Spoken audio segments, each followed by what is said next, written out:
Dude. Hello, everybody, and welcome to Chaotic Crossover. I am your host, AJ. I am your other host, Will, and here are our co-hosts, a couple of baby freak Yodas. Here we go, having a great time. But welcome back to Chaotic Crossover. Very excited to be with you guys today. AJ, what are we talking about? Well, given our co-hosts one that has already been disposed of, He was dragging us down. The viewership was not enjoying him. You should have seen the comments. well, he kind of stays there. I can't really. Well, actually, no, he did fall off. Yep, well, and you know what? They were hogging the camera. He's Whores, supposed to both of have. them. He's supposed to have force powers. He should have stayed on there just fine. But anyway, we're talking Star Wars today, and we're talking specifically the Clone Wars TV show, pretty much. Why are we talking about this? Because after like 3-4 years, I finally finished it. It took long. You took way too long to finish a show that started in 2010, I'm pretty sure, and then ended like 3 years ago. I didn't grow up with cable, man, and I just didn't have it. And then like Disney Plus, and I was watching it, but then I was also watching everything else. And then I got distracted, and I would watch it like once every 6 months and be like, man, I really need to finish that. But if I'm being completely honest, the first half, I would say, drags so much. We'll get into this more, but like all the politics stuff We'll get into it. bores me. Yeah. This last weekend, I watched 3 seasons in 3 days. So it goes hard. Like that stuff I ripped through. The other 4 seasons really took me just. Some of it was excruciating, but I wanted to be a completionist about it. I didn't want to just like, you only need to watch these episodes. I want to be like, no, if I'm gonna watch it, I'm gonna watch the whole damn thing. And I did. And I finally did it. So now I can talk about it. Yeah. So, Clone Wars. It was a great show. I feel like we're not treading any new ground here, but I remember I'm pretty sure this show was in development around the time that Revenge of the Sith had originally come out. Like, they wanted to do something with it. Because, look up for me, AJ, as I'm saying this.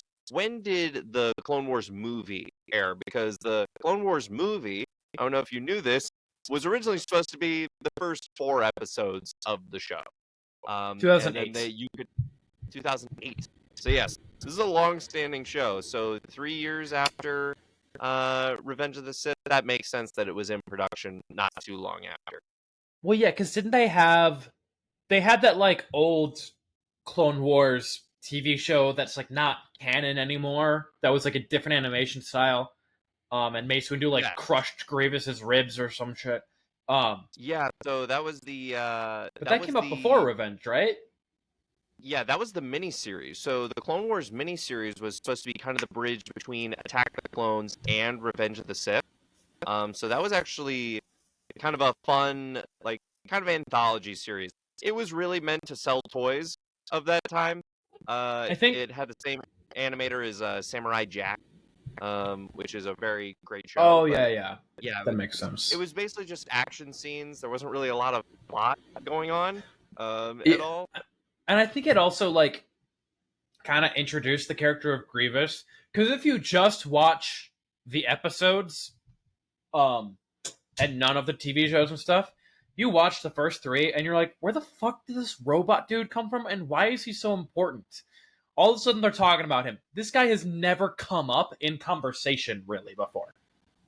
Yeah, literally, this is the first time, like, if you just watch Revenge of the Sith, you just meet this asthmatic-looking, like, velociraptor cyborg man. Yeah. And he's got, like, a Ukrainian accent, and he's like, I'm collecting lightsabers, that's my kink. And then he's just hanging out. And then you realize he was working for Dooku, but Dooku's working for Palpatine. Basically, Dooku was just outsourcing throughout the Clone Wars all the shit he didn't want to do. All the shit he didn't want to do was just like, I'll give that to Grievous, or I'll give it to Ventress, or I'll give it to Savage Opress, who we'll get into during this discussion. But literally, just the amount of times Dooku's just like, well, I have many apprentices, but it's kind of like the show The Apprentice, where it's like, one of you will make it, maybe. Who knows? Yeah, it'd be fine. But yeah. So overall, like, what are your like big picture thoughts about this show? Oh my god. Well, honestly, it was great. I agree that it was a show that I think needed to hit its stride, and I think it really kind of hit its stride around season 2 or 3, I would say, is when they realized that they could get away with a lot. Like there were certain parts that the censors were able to get past so that they could tell like a real story.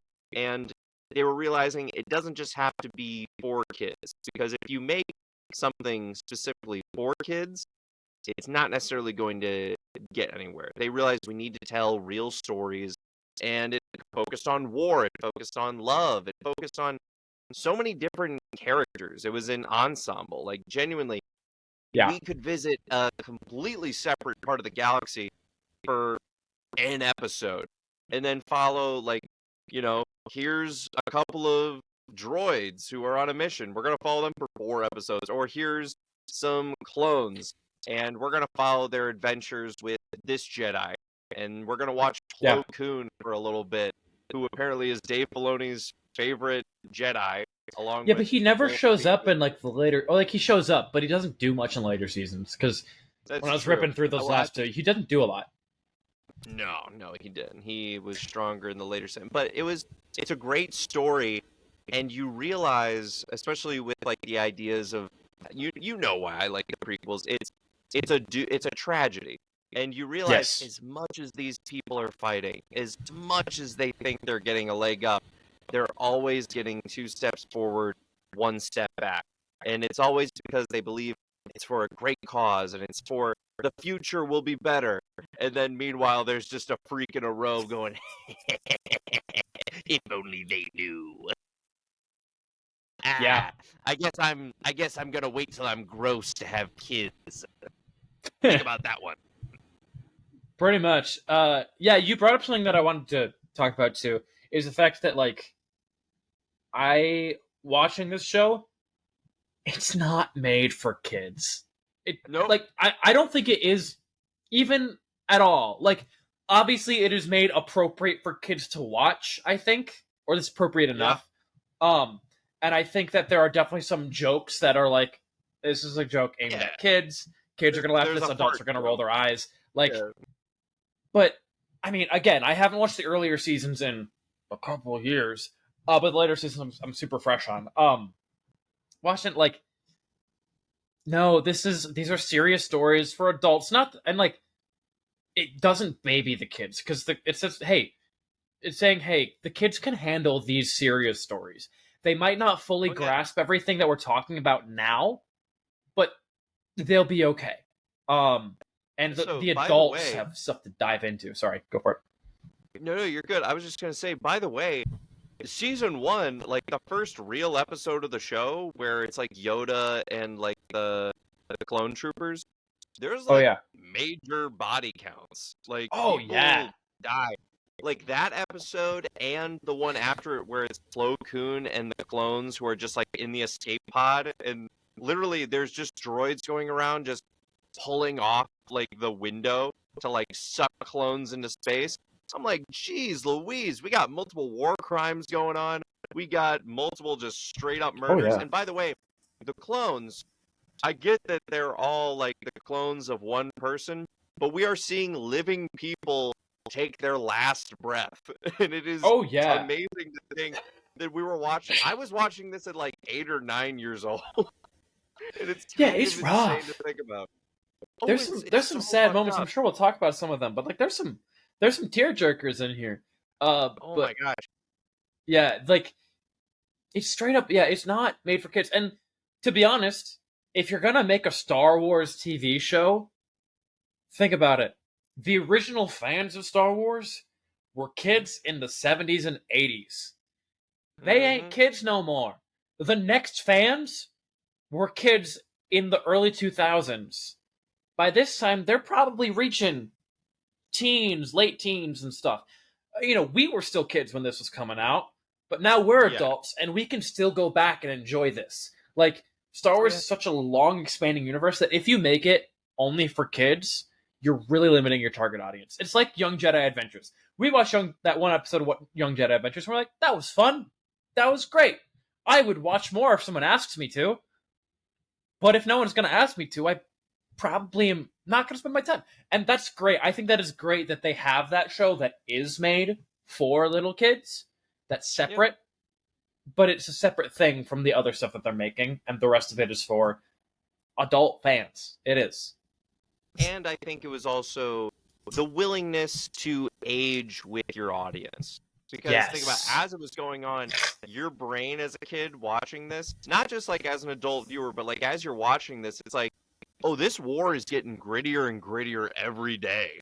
Like straight up, like Ventress, who is one of Dooku's like assassins / apprentices, straight up like impales a clone, kisses him on the cheek, and watches the life leave his eyes. And I'm like, what the hell is going on? Like, it's like rough. They invade. Yeah, and by the way, the war scenes are the greatest. Like the invasion of Kamino when they have like those squid ships going down, or when you have, Umbara, which I'm sure we're going to talk about at some point. Or, we're going to talk about that.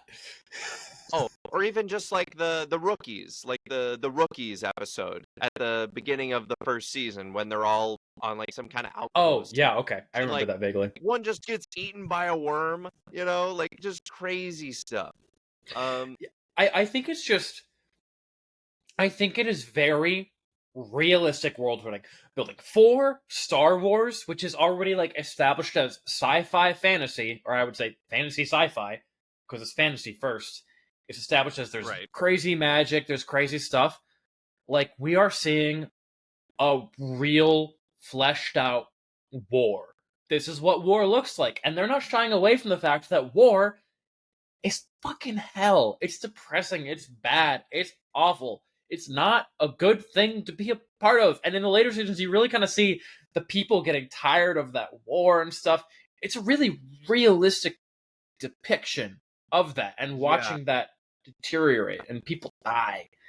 And just the worst parts of the galaxy capitalizing on it too. Yeah. Just like who profits from all of this, and you realize it's a very small percent of people, but they are definitely winning out in the end. And you see how the war changes people too. Like you kind of see, someone like Anakin Skywalker really thrives just in life or death situations, and it's kind of like, well, thank God a lot of these people are droids that he's fighting, because he has a darkness to him. This is post, his little powwow with the Sand people. So he definitely his little fireside chats with oh god, roasting weenies and with the women and the children. Yeah, they had a great time. But you see, I think obviously Anakin is like the main character of the prequels, we would argue, but you kind of see that he changes over time, and he's really okay with the changes he's making. Like he is meant to be vicious and ruthless and brutal. He still has plenty of love in his heart. He has a lot of compassion, and he will do anything for the people he cares for. But you see just how dark he's willing to go, especially when he's threatened with losing people. For example, I think we see him starting to use the dark side of the Force, actually, because he's choking people, he's lifting people in the air, like like dark side users would do, and you don't see light side users ever do that. And something I want to touch on, I was like, this is the Clone Wars. Yeah. This is in Star Wars. These are stories about wars, and I would say this is probably the only, other than Rogue One, it's probably the only Star Wars property that actually says, here's a war. Because the original trilogy, there's a war, but we got to see all the fun parts of it. We got to see some highlight battles. Yeah, we saw a couple people die. you know, you cry over Luke's friend Biggs Yeah, dying. Biggs. You tear Yeah. up. You cry over that one Ewok. It's about Yeah. it. Guess what? Like, We watch maybe 100 slaves die while working in some sort of labor camp to produce battle droids. And we see Obi-Wan being basically punished by those slaves being punished. The more he yeah, resists, like, it's complicated. Like that is the stuff that we're dealing with. We deal with slavery, we deal with arms trading, we deal with conspiracy, like conspiracy in the Jedi Order. Like they're not on the up and up all the time. They're trying to keep secrets so they can win. Like we they're do with making people driven to the concessions. brink. Oh yeah. Um, To the point yeah, that we even see Jedi leave the Order, or we see Jedi turn because they believe the Jedi are the wrong way to go, or they just realize the dark side is more alluring because it's there. Like Pong Krell or, Barriss Offee. Dude, you yeah, hate Pong Krell. You straight up hate his ass. he is. Let's just get into that. So I want to talk about like some of our favorite arcs. Like, Okay, let's quick do that. We overview. should do that. Let's dive into it. So I believe this is your favorite arc. Am I Yeah, incorrect in the saying that? Umbara arc, or as I like to call it, Star Wars Vietnam, because jeez Louise, it's the movie Platoon, but with clones in it, is kind of how it feels. Because the Umbara arc is probably the most interesting because you see what happens when the clones are kind of left on their own. Because when you realize Pong Krell is really just setting them up for failure. And it's really almost a microcosm of the entire Clone Wars itself, because it's just the clones fighting this never-ending battle, and then there's one man who's basically up top watching the whole thing, orchestrating their deaths, and then it ends with them fighting each other, which is just the entire galactic civil war anyway. So Right. but it ends with a semi-victory. And even then, it's like, this guy won because he broke us. He made us kill our brothers, you know?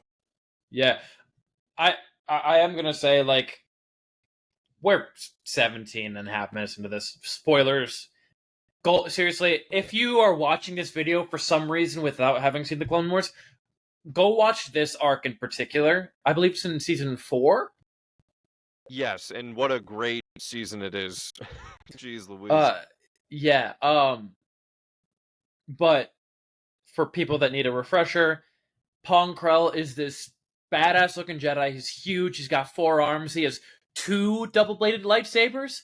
Why? Because they Yeah. wanted to make him look cool. And he's essentially is just kind of rude to the clones. He takes over Anakin's normal squad, Yeah, and he he's takes like over just the super. 501st. Yeah. Yeah, Uh, and he's calling all the clones. He's basically I told you this. He's basically yeah. dead naming the clones because they go by like Rex and Jesse and Dogma and things like that. He's like, and then he just says CT-575. Please make sure that you can get your men in order. And it's just like, ooh, Yeah, but gross. I think this is the. I mean, we see this a little bit beforehand, but I feel like the clones are like, hey, like, we're clones. We were made for war. Like, we understand that we're not like, like normal people, but we do have individual identities and we do have Yeah, some individuality. Please, don't call us by numbers because that's super demeaning. Call us yeah, by it's the really names that fucked we've up. chosen. And like, I was gonna mention like the dead naming thing, but I wanted you to take that because you get credit. Like, and it's just super like, hey man, they're asking you to call you Uh, Rex, which to be fair is way faster than saying 4 numbers. Just say Rex. yeah, It's 1 syllable. It's you easier. really gotta hate. You really gotta hate someone's ass to use their full name. You know what I mean? So Right? It's like if I was that like, is if you're like, hey man, I'm Will, and I'm like, you mean William? Thank you I'm very like, much, oh, William. You'd be and like, that's where all I'd be right, like, I know who the real enemy is now. I know, I right. can see it. You'd Yeah, be like, all right, like, yes, that's my name, and no, I'm not offended because that's not like it's a nickname. It's not like you're dead naming me. But what the yeah, fuck, man? Like, you're a right. dick. I was, oh my god. But yeah, literally the only way the clones survive is because they literally have to just make up for all the mistakes that Pong is putting in front of them. Yeah, he's like, we're gonna rush straight ahead into battle because that's what I do. And the clones are like, that's not what we usually do. Anakin Skywalker are normally super like, let's go around the back, let's do this weird strategy, and most of us survive those. And you have the highest clone mortality rate in the army, in the Yeah. entire army. How you gonna answer that, Bubble Throat? You can't. So he's just kind of a dick. Like, and it's like, okay, and usually a lot of times when you see like a dick in Star Wars, you're like, okay, they might have a redemption arc. There's plenty of redemption arcs. I love me a good redemption arc. Maybe he'll learn to appreciate the clones. Have a real Magneto moment. No. He straight up keep pushing him forward, and they're like, we got to do this. We got to figure out a different way to approach this so that we don't all die. And he's like, no. Accuses different clones of treason, orders like a firing squad on some. Like, this guy is a bad dude. And he's a Jedi. I know, and he's a Jedi. And it all culminates in this moment where he basically says, so these Umbarans, these aliens on this planet, they acquired like clone armor. We need you to go out and fight them because basically they're running around with our equipment. And I think this is the moment that made me who I am as a person when I make content and I think about stuff. Because AJ, I'm a DM. I'm a dungeon master when we play Dungeons and Dragons. Yeah, we both are. AJ, yeah. how would you describe my taste in story? How would you describe it? Genocide. Yeah, just I believe in doing the most fucked up thing, and then in the consequences. This is a true story. In the last game that he DM'd for our group, we did like a small short. We set it in like on Earth. The setting was on Earth. He destroyed Cuba because he thought it'd be interesting. And we were like, hey, man, you're right. It was interesting, but holy shit, you killed millions of imaginary people. Millions. Now, I just want to say, plot-wise, goddamn, was it interesting. And when George Lucas does it with a space laser, everyone's great. But when we do it with a real country, everyone loses their minds. But anyway. So if George Lucas took the Death Star and said, hey, Princess Leia, you're from Earth. We're going to blow up Earth. It doesn't matter what it is. But in our universe, we're calling Alderaan Earth. And I think people would have been like, what the fuck?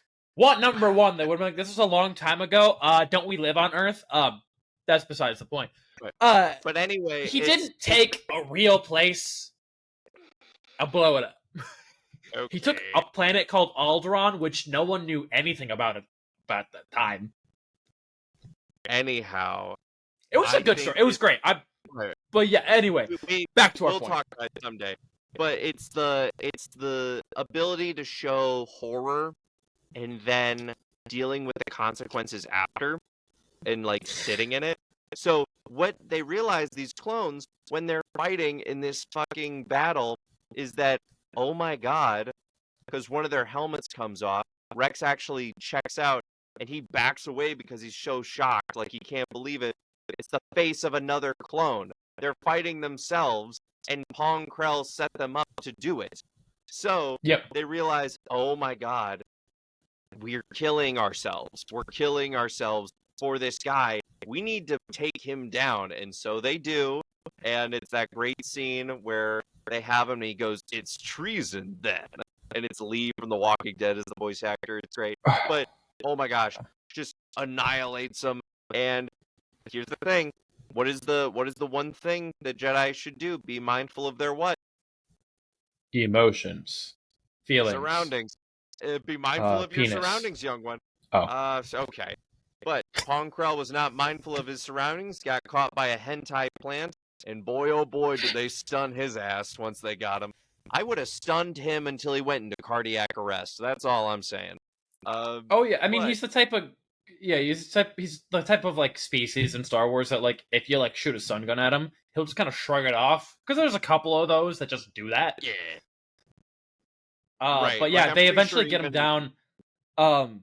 They capture him, and they're like, because he's been accusing them of treason because they kind of went off the rails to like win a battle because they Yeah. didn't want to die. Mhm. And he was like, "Well, I'm gonna put you up. We're gonna kill you. We're gonna put you on a firing squad because you broke my rules." And then he says, "You know what? We're gonna do that later. Go fight these people. They got whatever." That whole thing happens. They eventually they get him. They capture him. Yep. And there's in this one clone, Dogma. It's called Dogma because basically he's a little rule rules follower. follower, a little brown noser. Everything Pong Krell's like, you have to follow more. It's just like, of course, sir. I would never disobey you, but in that Australian accent. So like, of course, sir. I would never disobey you. I follow all my orders. And so he's just kind of like this. And then Dogma they capture Dogma because Dogma's been a dick this whole time. Dogma finds out that Pong Krell was having them kill each other, and he goes, and even Dogma is like, holy shit, that's fucked up. And I Because trust it him. is. Right. And And so they have the moment that Mace Windu has where it's like, he's too dangerous to be kept alive, which clearly he is. This guy needs Oh, to yeah. go. like they're like, And we could take him back to the council, but he will probably escape and kill all of us. Right. So we need to figure out what to do. So Rex is about to shoot him, and he's shaking. He's not sure if he can do it. And Dogma, as he's getting taken out of his cell, grabs a blaster instead and shoots Pong Krell in the back. War hero, but he's still gonna have to answer for shooting a Jedi in the back. Yeah, to be fair, Pong Krell, seconds before that was like, yeah, I found out about Count Dooku and thought he was pretty sick, and I kind of wanted to make these lightsabers red. And they were like, and he's like, yeah, I'm gonna join Count Dooku, and I wanted to kill you all to cripple the Republic. And they're like, that is actual treason. And we have you a want to be a confession? Sith Lord. Pretty fucked up. But Pretty fucked yeah.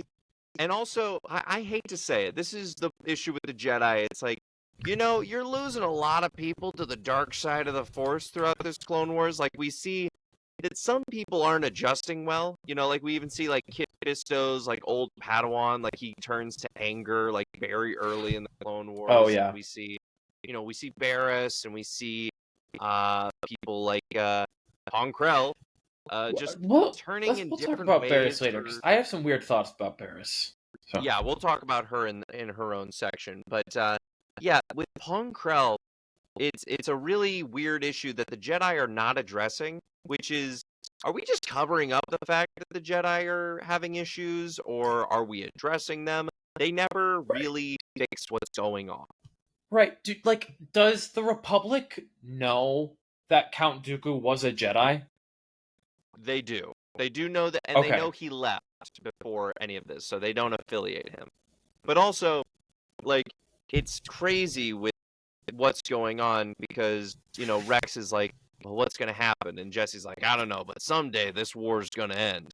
And they're like, what then? It's like, well, let's not worry about what's on your mind, more like what's in your mind. We're bred for war. What do we do afterwards? I don't know. Would you like some chips? Oh, wait, you already have one. Never mind. But, sorry, that's a bad pun. But yeah, I love that arc. But let's talk about one of your favorite arcs, AJ. What would that be? Okay. Think about this. There's a couple good ones in there. Umbar arc, I like the one we just talked about. I think that it is one of the best arcs. It is it's not my favorite because I watch it and get sad.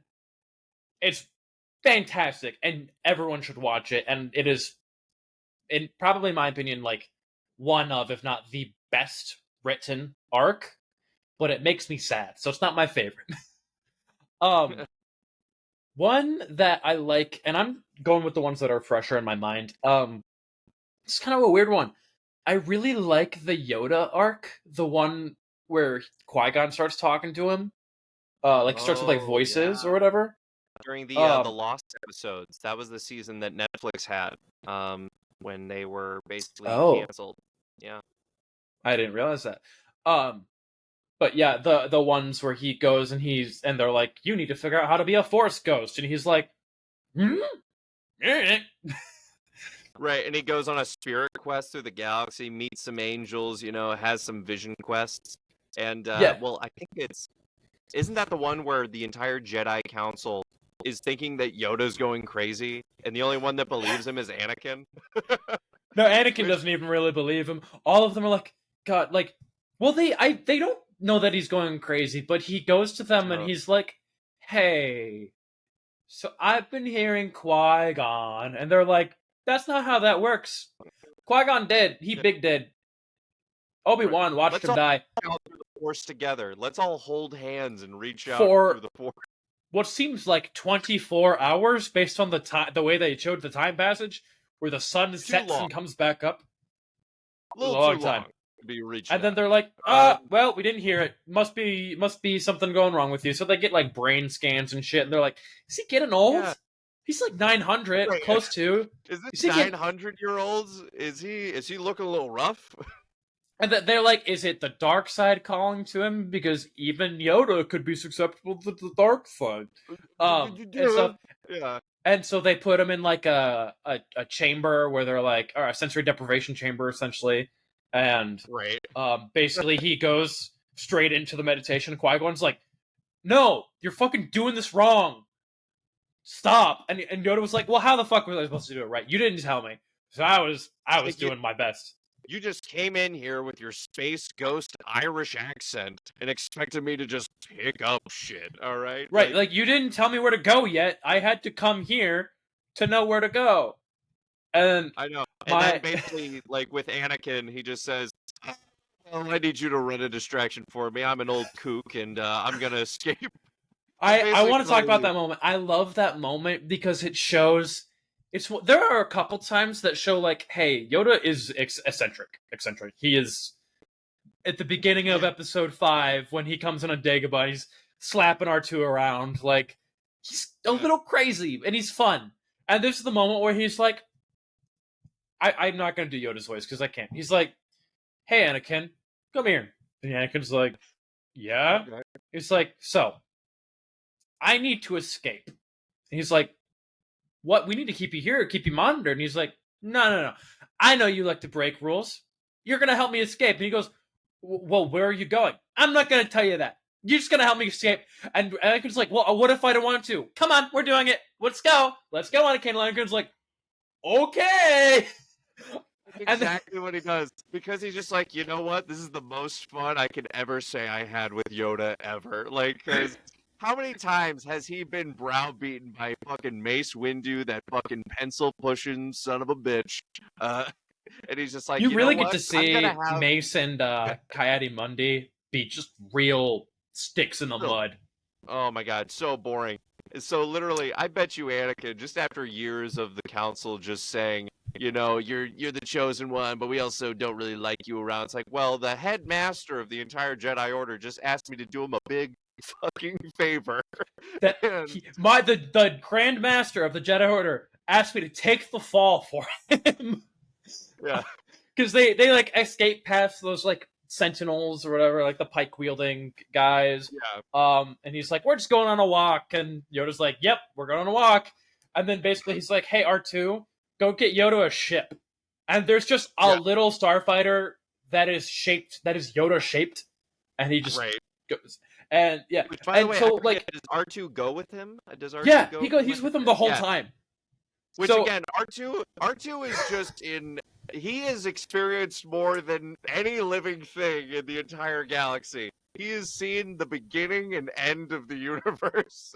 Oh yeah, he's always been there. No, but like I think the only project he hasn't appeared in was Acolyte, Rebels. Because it was set before he was made. Acolyte, yes.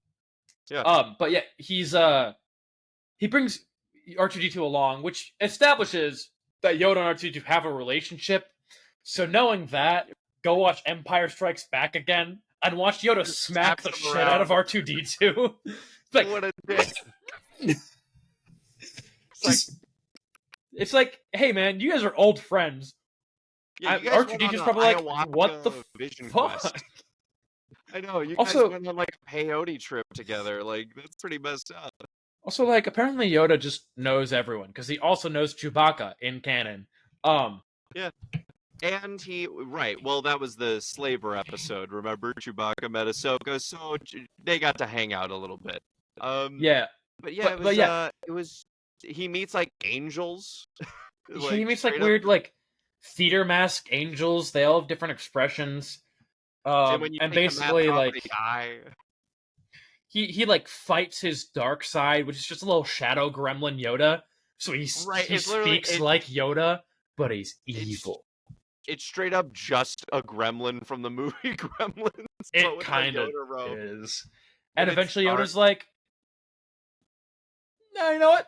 I'm a good Jedi. And the one thing I don't like about this, like, there's like one little tiny gripe is they're like, you need to make sure that you don't have any emotion going into this part. And I'm like, haven't we established that that's bad by this point? Haven't we established that's actually a bad thing? You And, gotta have a little passion, you know? Like, Jedi like, should be no able to feeling. I know that's the Jedi way, but that's maybe not what we want to go for. Yeah, it's a bit of an issue. But But yeah, he yeah, fights himself, and then he talks to the angels. They take off their masks. And he's like, "Oh, I wonder how hot you are under that." It's like, well, I'm literally just a beam of light who lights. dissipates. Yeah, Yeah, he has like a flashback of like he's like there's a couple characters that they brought in. Oh, that brings me to another arc that I want to talk about in a second. The couple of characters that they've had in past episodes, and then they're like, "Look, Yoda, everything's good. You're in the good universe." And then Yoda's like, "Wait, you guys are fucking dead. I watched you die. This isn't Yep. real."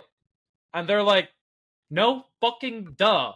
And Count Dooku, and he's like, "Oh man, Count Dooku, my old apprentice. I'm sorry you fell to the dark side, but also fuck you." And then it ends with Darth Sidious and Count Dooku being like, hey, we're gonna go to the thing and we're gonna try to corrupt Yoda. And Yoda's, I don't know why they knew to do that, but they did, and it was cool. They Right, show it was- there's some foreshadowing of Anakin killing Count Dooku and all this other and stuff, and like, Shakti getting back shots, just you know, just yeah, he also goes into like the caves of Dagobah earlier and stuff. I forgot to mention that. yeah, he finds some seaweed, gets a little suck on. It's nice. But yeah, overall, yeah, I think it's really good. Yeah, and we get to see Sifo Dyas. We get to see, you know, Darth Yep. Bane from Legends. Voiced by Mark Hamill for like 3 lines. Right. But and ultimately he's just. It's weird because Yoda's like, I know that the Jedi are gonna fall, but like I feel like everything's gonna be okay, you know. Like, Well, it's pretty much. I think the Jedi's kind of believe in destiny, so they're like, he's like, Right, well, whatever I'll happens. try to stop it. He's because a lot of the Jedi at this point are like, who the fuck is Sidious? Who the fuck is Sidious? We've heard this name. We know there's a Sith Lord out there. Who the fuck is he? That's the whole thing. Right. And so It would have he's been like, my question. I would have asked that on Mortis. I would have been like, hey father, hey, you know how Yes? you run the you know how you're like the CEO of the Force. I mean, I guess. Yeah, well, I was just wondering, could you take a gander? There's a guy with a hood. His name is Darth Sidious. Could you Yeah, I check out see who him. that is? Yeah, well, who is he? He's Darth Sidious. Oh, god damn it. It's his That's name. it. I'm asking your son. I'm getting the sword. I'm asking your son. But yeah, I think I remembered my actual favorite arc. Oh yes, That is up there. My actual favorite arc is the Padawan arc. Oh, a bunch of little young freaks walking around. Yeah, the little get their young crystals. freaks, they get their lightsaber crystals, and then they like rescue Ahsoka, and they're super cute. We don't need to go into it, but I love just like seeing the Jedi tradition in the young kids, seeing some growth out of that one angsty boy. Hondo, we get Hondo, which is a great Clone Wars staple. Just that dirty old pirate man, just Hondo Onaka with his UFO ship. Yeah, but yeah, it's super cute. They dress up as. I remember just watching it and just being like, "That was a funny joke. That was a joke for children," and I think it's like because they're like the weird little. I forget what the species is, but it's one where like their mouths are on their side and they look like a hammerhead shark or whatever. Yeah, with like a giant thorax and He like stuff. Like, like they eventually they dress up as circus performers and then he like does like a flip and everyone's like, "Whoa!" And I'm like, that's fucking cute as right. hell. Sometimes there's cute episodes in Clone Wars, and that's okay. Uh, But I all of those kids die eventually. I know well, the Wookiee one people like a lot. I think he like survived a little bit longer. Also, David Tennant's in that arc. yeah, get You got one of the Doctor. Doctor Who's in there, you know. But no, just to kind of touch on a couple of things. I do like the things they play with in the Force during the Clone Wars. Like you kind of see that the Yeah. Force has a plan, and it's almost evening itself out as it goes. You know, like for example, they go to the Night Sisters, and they give Savage Opress, which is a Zabrak, who's a dark side user. They realize they can't use him, but to sort of even the scales a little bit, they present Darth Maul, and then Darth Maul starts to emerge, and Yeah, Darth it's Maul stuff is really you get cool. to see the dark side of the Force sort of always fighting itself. It's always sort of it's like a snake eating its own tail half the time because it's Yeah. you have to get rid of Ventress or you have to get rid of Savage or then you have to get rid of you know Death Watch or you have to get rid of Maul or all types Right. of things like that. Because we know it's about to even out on the light side of things. We Right. know that that's coming up, and it does Ooh, show up towards the end of it's the coming. show. Ooh, just wait. But yeah, we kind of get to see like the ebb and flow of all those characters, which is super cool. Man, if only they played with that with the sequel trilogy. Anyway, Someday we'll mm, talk about it. Someday we'll talk about it. someday, not yet. We're not ready. But yeah, I think something that also is the relationships. The relationships in Clone Wars are rock effing solid. Like if it's not like Ahsoka and Anakin is kind of like one of the main tethers of the story. It's because she's the Yeah. newest character outside of Rex and some of the other clones. Like it's seeing a side of Anakin that we never got to see, which was the one of a leader and one that was a father figure or just even a teacher, and seeing where he fell, where he rose to the occasion, and it I think teaching genuinely brought out the best in Anakin, and that was the only good thing about the war. I agree. I looking at the relationships with like Anakin specifically, um, when he interacts with Ahsoka, yeah, he can be a little passionate and he gets a little like angry when he has to like save her and might like go a little far. But like whenever he's talking, he seems calm. He seems Oh yeah, collected. Like he's a little snippy at her at the beginning because they have this like kind of rivalrous relationship, but then they like really grow close and stuff. And like and like yeah, Ahsoka really does bring out the best in him, the best side. And I think obviously this is a world they couldn't do, but if Ahsoka was around more for like Revenge of the Sith and stuff, and like was still part of the Jedi Order, I think she might have been the only person that could have prevented his fall. Because obviously Padme failed, obviously Obi-Wan failed. Ahsoka, I think, had a shot. A shot. he definitely had a shot, and I think that's why even though it wasn't Palpatine's direct influence, it was definitely like, well, here's this moving piece. I'm definitely going to capitalize on this because she is a problem. But yeah, that relationship is Uh really strong, and you feel it all the way until the end of Clone Wars. You feel that this oh is yeah. like the tether that was holding Anakin, and even at the very last arc, the Mandalore battles, you see kind of the God, that last he's arc. hoping, he's praying in some way that she will come back to being a Jedi, to have that connection again. He gives her lightsabers; they're blue. Like He's like, it, I it, kept them the same, and then she turns them on. They're blue. He's like, well, I made a little bit of improvements. which is like Yeah. clearly they've joked around about blue's better than green, ha ha ha ha ha. And I was like, that's it's a cute thing. Although she has her like green one and then her like yellow green one to be Yeah, extra it's like cool. pick a lane, kid. No, I think it's cool. I think it's dope. Yeah, it's nice. I think on the Why- flip side of that, I think with Anakin specifically, I think Padme brings out the worst in Anakin. Yeah, unfortunately, that is a bad Unfortunately, like, yeah, they're supposed to be the big love. But if you watch the Clone Wars, but also if you watch the original trilogy, like, all of his big angry moments, Padme's there for. Yep. And she doesn't really stop him. No. She kind of, like, lets him be angry and doesn't say, hey. Well, she does a little bit, but, like, most of the time she's like, yeah, you're valid. Stuff. Like, I'm gonna be honest, the Clone Wars did kind of make me dislike Padme a little bit, because a lot of her arcs were the very heavy political ones that I fell asleep during, and she is just a little bit of like, she's supposed to be a strong female character, but she's kind of just weak a lot of the times. Yeah, well, there's not much to do with her, unfortunately, that's action-packed. They tried. But yeah, it's unfortunate because a lot of it is ego, and Anakin is very possessive. If you couldn't tell, he's a very possessive person. He can't let go. He can't let go for shit. And if anything gets in his way, he will destroy it if it keeps him from being with the people he loves. Like when, example, Barriss Offee, frames Ahsoka. Boy, is that fight one-sided.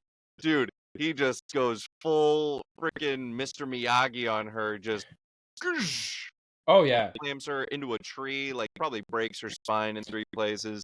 Or when the council had the genius idea to put Obi-Wan undercover and didn't tell Anakin. And like, I love Obi-Wan, but his thing when he's like, it helped sell it, us not telling Anakin. We can't tell Anakin. I was like, Obi-Wan, I love you. That was a dick move. You're an idiot. You're God's favorite idiot. Ben. This boy. Oh my God. I straight up hate Obi-Wan because, okay, I love Obi-Wan with every fiber of my being. He had to speak up more for Anakin. I did not ever speak up for him. I kind of wish they let him, because they really wanted to make him be like the perfect Jedi, I think, where he follows the code like pretty much to the T. I kind of wanted to see him be a little bit more emotional sometimes, like show those emotions, because his teacher was Qui-Gon. I think he could have gotten away with, like, he kind of defended Ahsoka a little bit, like he was the only one to say anything, but he didn't try very hard. He spoke up for Anakin here and there, but he has some great moments on the show. But bring it back to the Padme. There's that last arc that she shows up in, that she plays a major part in, with like that other politician that she was friends with before, and Anakin is just so toxic. Ooh, like, he's great. Like, I don't like this guy, and it's like the boyfriend who's like, you're not allowed to have male friends. You're not. Yeah. Unless they're Bail Organa, I guess. Like, and she's like, he's just a friend. He might hit on me, but hey, we're married. This is not going to be an issue. And he's like, well, I don't like him, so you're not allowed to see him. And I'm like, hey, bud. So we live in 2024, and I know this is a long time ago in a galaxy far, far away, but hey, she has autonomy, and she's allowed to make those decisions for herself, bud. You know, now, if you don't trust her, I know you think for some weird reason in Revenge of the Sith that she, like, Obi-Wan had a thing with her for like a second, which is a weird detail. Because obviously that's not the case. Obi-Wan definitely knew about you two. There's that one moment in Clone Wars, he's like, say hi to Padme for me, and you're like, Obi-Wan knew the whole time. He's a homie for not snitching, but like, you didn't hide it very well. But like, he's watching that arc, I kind of just hate Anakin the whole time. And then he gets into the fist fight with the guy, and he's like, oh, so Well, also that guy challenges him, and he's just like, "Oh, what? And You that guy gonna fight me?" does try to kiss Padme, but Padme, not wanting Anakin to get kicked out, is like, I don't have a thing with him, but I also don't want a thing with you. We're not a thing because it's illegal, not illegal, but like it's wrong for him to do that. Please don't try to start anything. And the dude does. He's a little like that, but he's not. Yeah. He's not the worst. But then Right. Anakin's like, well, I'm gonna beat him the fuck up, and Padme's like, fucking stop. And then they have a moment where they're like, Anakin, we need to spend some time apart. And he's like, oh, God, I can't believe she set boundaries, man. No. Oh, God. And then at the end, she's like, I'm sorry. He was a bad guy. I'm back with you, Anakin. And you're like, Padme, make him, like, actually repent. Like, Yeah. No, we're whatever. gonna have makeup sex, and then definitely 9 months later we aren't gonna have an issue. No twins or but anything. no twins or anything. Yeah. But no, I think it's a good show, especially when you look at like Obi-Wan, and I feel like Obi-Wan gets the shit kicked out of him in this series. Like this show But- is the worst time to be Obi-Wan. Yeah, I mean, Like his nemesis comes back, literally a ghost from his past comes looking like a velociraptor devil. the guy who and killed his father figure in front of Right. him. he comes back then- with another horned guy, kills some Jedi, and then basically has to fight him as he creates a civil war on a planet where his ex lives, kills his ex, and then has to leave. I because wouldn't it's a say X. I diplomatic would say the issue. one that got away. Yeah, Well, they aren't together anymore, unless you count that young nephew of hers, which looking a little like a young Obi-Wan. You ask me. no, he doesn't. Also, he definitely is dead. Unfortunately. Oh, he definitely died. But no, I like he goes through it, and weirdly enough, I feel like a lot of him getting, just harassed throughout the Clone Wars actually brings him to understand Anakin a little bit more. Like And, he gets humbled yeah. a lot of the time to kind of really get that bond, because you really see through the Clone Wars, oh, they're brothers, and they have been through like thick and thin together. And maybe they weren't together as much as they should have been, but they were always there for one another and really came to understand the Right. pain that each of them had. But like through it all, like by the end of the show, I wish I saw like a little bit more emotion. I didn't need a lot, just a little bit, because at the end it was like, oh, that didn't like affect you at all. And I know that's like the Jedi way, but he's like, hey man, you watched basically the love of your life die in front of you, murdered, and you're like barely ticked off at the guy. Like, I don't know, man. Like, he just doesn't show a lot. And maybe he's holding it in. I think he's holding it in because he's trying to be a good Jedi, which I do think does make the Obi-Wan Kenobi series more interesting, because then we get to see him finally break from all of that, and watching, as you mentioned, like his brother fall to the dark side and kill all of your other friends and family. Oh yeah. Besides Ahsoka, you who's get to somewhere. see that suffering in Kenobi, and she's somewhere. She's in like space Iowa, just farming. But it's nice to see a lot of this sort of go through, and how it again, it's a tragedy. Like I think I can count on more than one hand the amount of like clone and Jedi sacrifices that go through this show. Like I'm pretty sure there's compilations on YouTube about like clone last stands, and just like it's usually with a minigun, because this show has like tons of clones with miniguns just going for the Republic, and then there's one that Jedi just get overwhelmed. Yeah, one of the later ones, it's like one of the droid arcs or whatever. The one with the little dude that rides in the other droid. One of those droids makes a last stand. And then they're like, they meet a clone who has amnesia, and he has a last stand. But I looked it up. and he does show He's up alive. later, so Yeah. he's fine. But he makes the last stand later. Yeah, So a lot of stuff sometimes like that. it's your last stand until the next one.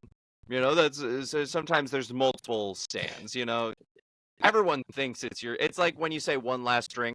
You know, it's like that now here's the new set. You know, I do I like how Star Wars, specifically the Clone Wars, does this, where it's like, you know, in like comic books, where like, okay, a character died, they're gonna bring him back somehow, some shenanigans. Batman's never gonna be dead, you know.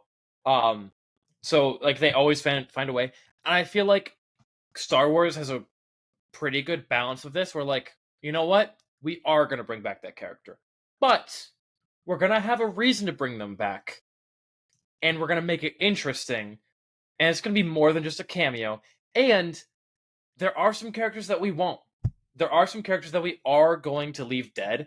There are some sacred stuff. You know, Marvel, DC, they're gonna bring back whoever the fuck they want because they can through the multiverse or some shit.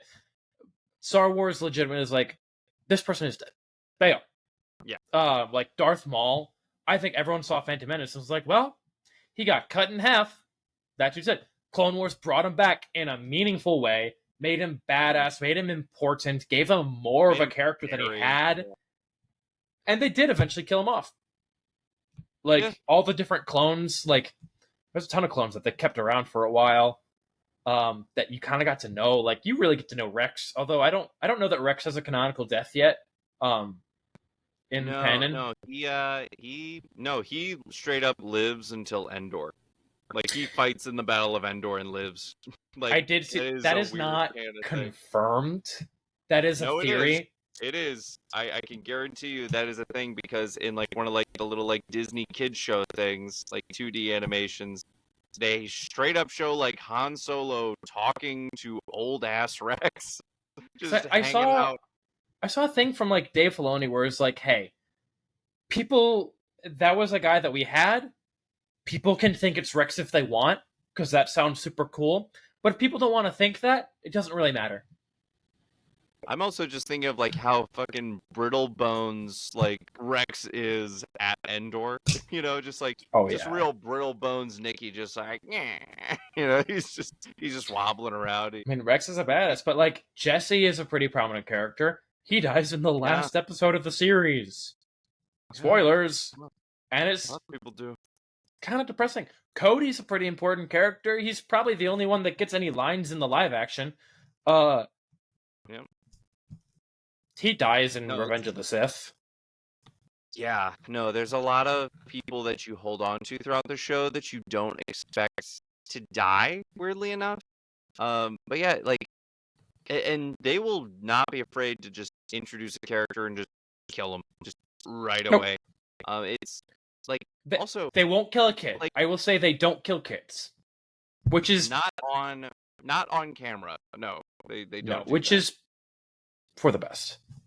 To be honest, right. It's for the best. Also, this is Star Wars. They got to do a lot of different genre stuff. Like remember they did like the mind control worms. They did zombies. They did like a so long ago, yeah. Like a plague one. Like they did like Contagion. It was like early on, and then they have like a Monster Mash movie with the Zillo Beast. Like all kinds playing that level on Lego Star Wars, and it was fucking so long, impossible. But no, they did so many things, and I feel like again we can always go back to talk about more Clone Wars, but it's just there were so many things that they tried because I think there was like a great quote. I forget George Lucas's daughter. I believe her name's Katie. She read a couple episodes. Well, she did. She wrote all of the Darth Maul episodes. She had. Fuck. Good for her. She had a hand. Yeah, she had a hand in writing the Darth Maul like arc that he was in. And Katie kind of said, and I think Jed Lucas, also George's son, said this, that Star Wars: The Clone Wars is basically Star Wars made by a guy who's tired of making Star Wars. Because he doesn't want to do New Hope. He doesn't want to do, you know, like Return of the Jedi or the prequels. He wants to make something fresh. And I think with Dave Filoni and a ton of the team, like there's so many people. We always say like Dave Filoni's like the brain trust. There were so many people on this team that made it work. It was the voice actors, it was the animators, it was the designers, it was the sound effects, it was all kinds of stuff that came together to make one beautiful thing. Because it was a show that was on the verge of cancellation every time. Like they were always so close to getting canceled, so they would throw all the shit at the wall that they could, like every single time. And I feel like people appreciate it, but it's still like kind of, it's you can't say it's like unsung, the praises, but they got away with so much. Like Cad Bane, dismemberment, murder. Yeah, dismemberment. They remember they like straight up drugged Obi-Wan and Anakin and like captured them, made prisoners of war. They like Dooku and them get captured by Hondo and they have to escape together. Like they had a little shit hut that I fucking hate too. Oh yeah, what was it? Zero is Stinky. Oh, Zero. Oh, the one who acts like Truman Capote. Just like the one with the southern accent and speaks English. Yeah, and gets capped by Snai Snoodles. Just straight up shot in the chest, and I'm just like, yeah, good. But no, there was tons of stuff. And I think that at the end of the day, it couldn't have ended better. It literally ends where Revenge of the Sith does. Straight up. That last arc. If you are familiar with who Ahsoka is and who Rex is, and you've seen the original movies, that last arc is a must-watch. I think it's like a must-watch. The arc before that, with those... I mean this in the kindest way. The space lesbian sisters. That one is fine. It's very repetitive. And I guess sets up that last arc. Not all. By the way, not all episodes of Clone Wars are perfect. You know, like the rest of season 7, the Bad Batch stuff is cool. Even though it's clearly like we want to make another TV show, so we're gonna put them in here so people watch that TV show. Backdoor pilot, yeah. And then that one in the middle of season 7, that last season is like, okay, all right, man. Could have done anything. Could have done anything with this. That's what you went with.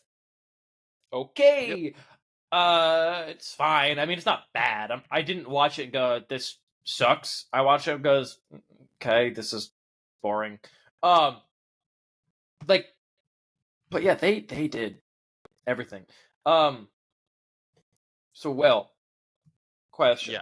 What do you think are some of like the weirdest moments from Clone Wars? Like, or some of like the stuff that like when you went and go, what the fuck? How did they get away with that? Or why did they do that? I have one particular that I have. Okay, I have two, I think. Okay. I'm sure I'll think of more. But one, allowing Jar Jar to just be a hero on multiple occasions. Just, I appreciated it. Like, weirdly enough, I was like he's running around in like Anakin's robe because Anakin just leaves his shit hanging around for anyone to find. Also, the amount of times that Jar Jar dresses up as someone else. Yeah, there's a lot of times where Jar Jar is basically Scooby-Doo in the Star Wars universe, now that I think about it, because those are definitely the episodes that are made for kids. Those are the episodes that are like, the target audience is children. Yeah, the amount of times that Jar Jar gets to like save the day. Also, something that I never imagined, just showing that the Gungans fuck hard. Dude, they take down Grievous. Like, straight up, they body General Grievous, and one of the generals of the Gungan army goes hand-to-hand combat, dies, sacrifices himself, and they just take him down, which I just think to myself, wow. Oh, yeah, that was like, so sad. I know. Because he was in Phantom Menace. You're like, I know that character. He's cool. He was cool. But it's sad because it's like the Gungans did what like 20 to 30 Jedi could never do just by themselves. Wow, great job. Yeah, I thought mine's Jar Jar related too. And when you said Gungans fuck hard, I was like, oh, he's going in one direction. Then you went a different one. I thought you were going to talk about my moment, which was when they gave Jar Jar a girlfriend. Yeah, you know, I don't like imagining named that. Julia. Yeah, Spelled normally. Spelled yeah, normally. not like Julia, where it's like an umlaut over the U, or Yeah. like two L's. Like, no, it's Julia. She's a princess. I will say, thank God they didn't make her like human or more humanoid. They made her have a fucked up mouth like Jar Jar, because that would have been worse. That would have been horrifying. No, Jar Jar But could yeah. never have one of our women. All I'm saying is, I don't want that tongue. I don't want to see that tongue go anywhere. Tell me what That's that all I'm tongue saying. do. But yeah, they straight up kiss, and Julia's like, "Wow, Jar Jar, you're gonna save me. I'm the damsel in distress. I love you, Jar Jar." And I'm like, and I'm watching this. I'm like, and also Mace Windu is there, and he's like, "Okay, all right." Jar Jar is an idiot. He can be helpful. He's a helpful idiot. But God, does he suck. But like, yeah, they straight up make out. Like, they're doing all this stuff. And like, you're like, wow, does Jar Jar getting some? He must have a massive song. Just it's massive. like Shaggy from Scooby-Doo gets some from time to time. Well, Shaggy's got that like that gray sweatpants vibe, if you know what I'm saying. Yeah, well, he listen, Jar Jar has a sleeveless vest, so he's got that going for him. I also like when it comes to Clone Wars, the environments. Like the environments for me, the things they got away with, like the underwater battle at like the start of, I think it was season 5 or yeah, I remember that. 4. That like, one is just went hard. The Citadel, like when they're in like the lava in the prison, like trying to escape, like that's great. Grievous's lair, when we get a Kit Fisto episode because they're like, hey, let's mess around and give him a Jamaican accent.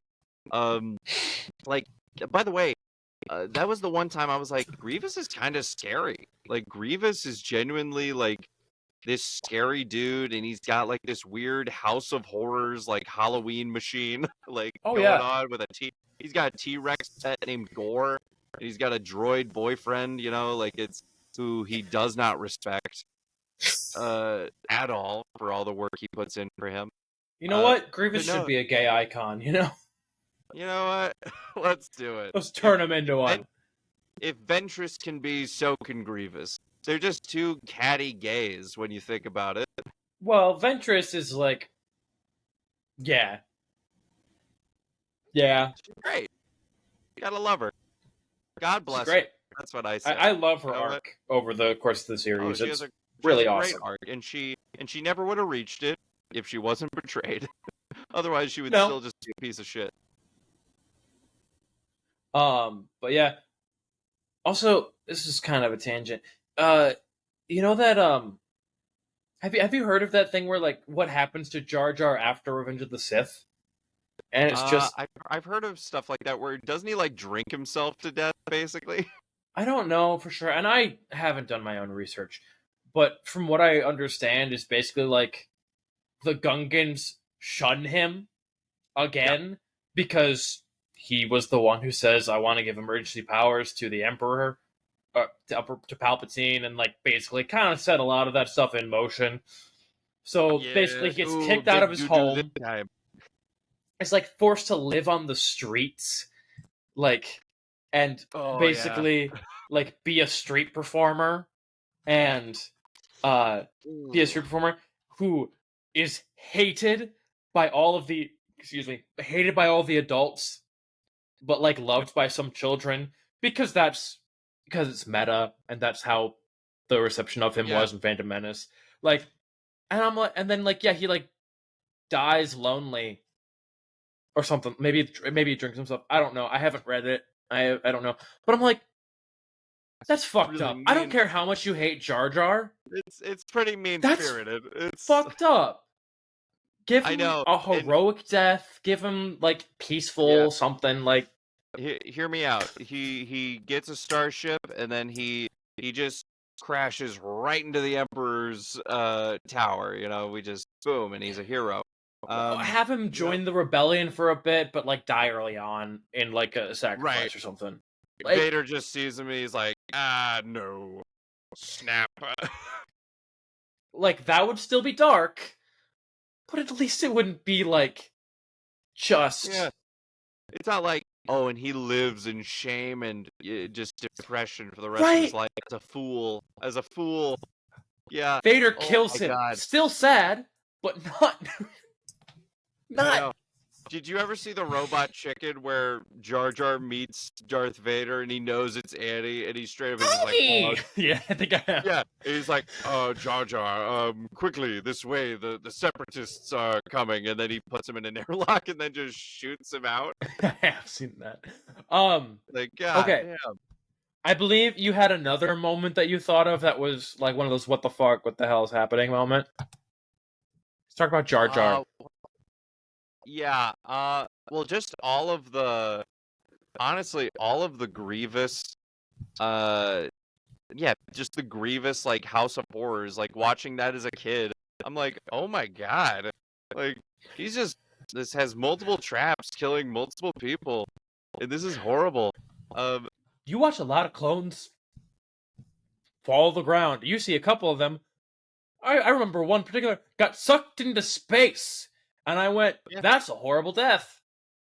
Oh yeah, just all the clone deaths, like, literally one, like, his ship is getting eaten up by buzz droids, like, the hatch Yeah, comes off, his helmet comes off, and then he's trying to hold on still, and that's then the one. gets That's the shot out of exact the one I was suit. thinking of. That's the It's exact the one that most was in my fucked up brain. thing. That's It's so the most fucked up. horrifying. Oh my God, Oh, and guys. then in that the last arc where Darth Maul closes one of the droid's arms in a door, and I'm like, okay, that clone survived that, but oh my God, and he's like, Right, you, like it cuts cuts it away right before it off. gets snapped off. I'm like, that's horrible. Oh yeah, Lightsaber is one thing. You cut off a lightsaber, you're like, oh, okay, that arm's gone, but that's like, there's no, blood. close it in the door. Like, right, he takes like the armored gauntlet, and you just see it like roll out like a panini. Just Yeah, God it's damn. oh. No, yeah, the disregard for human life in this show is amazing. Fives is super sad. I do like that.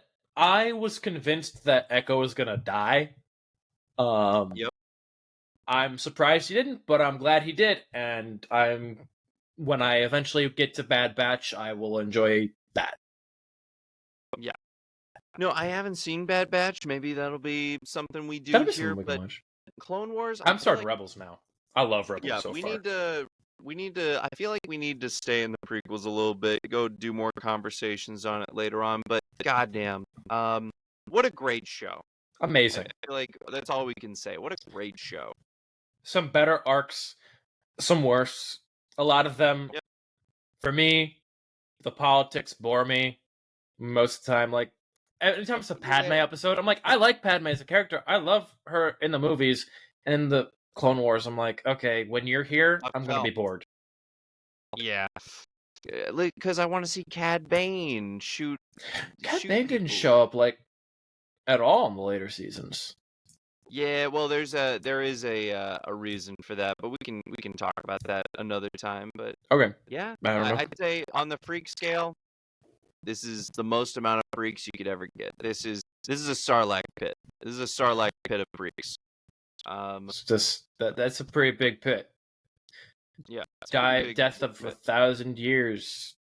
Some shit like just that. 1,000 freaks. But yeah, it's a great show. I'm not sure what else we can really say today about it.